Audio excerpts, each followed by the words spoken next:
So did they put in something, a successful retention plan, or is the client still unhappy, or what? Do you know anything about this with Northwestern? No, that one I can't tell you. The simple fact of a reason for it is that in my role, I did Yes. not see the details coming in on. Fair enough. Okay, I'll move on. We'll move on, Tyson. If you don't have it, that's fine. That's why I'm throwing it out to you. These two might be. This last one might be here. Hartford Healthcare System in Connecticut. My understanding, it's coming to an end next year for Compass. What is that? What can you tell me about that account and in relation to Compass, their interests, their targeting, or not, or whatnot? And So Hartford Hospital.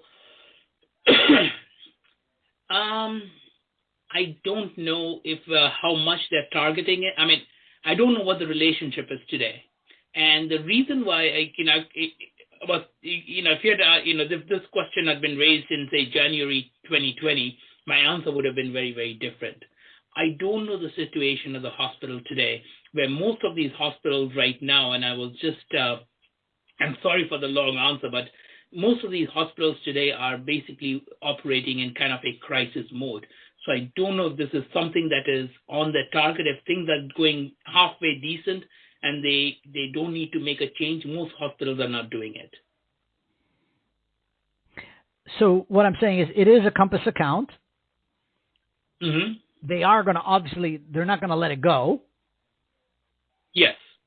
Okay. So, but you don't know anything more of how that relationship is going or what they're doing or anything at all around that? Yeah. I mean, as I said, most of these hospital accounts today are just trying to, unless there's something they need to change, they're maintaining status quo. Okay, fine.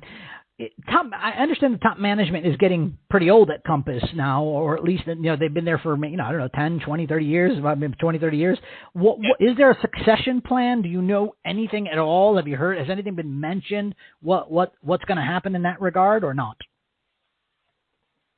So I do know a couple of things. Number one, Gary Green was supposed to have retired last year.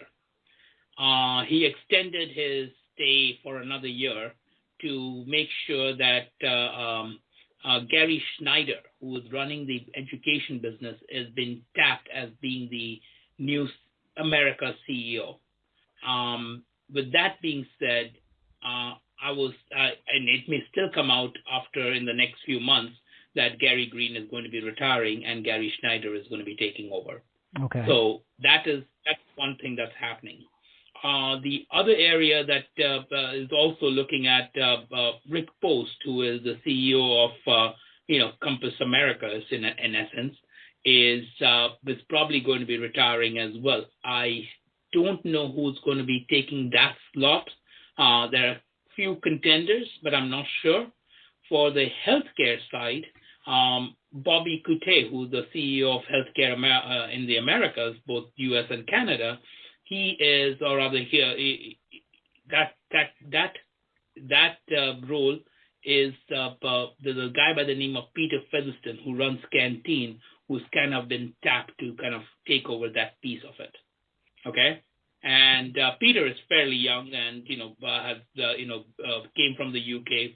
I think he'll smart guy and has done very well with Canteen. So I think he'll probably, and Bobby has agreed to stick on for another 2 years, I believe.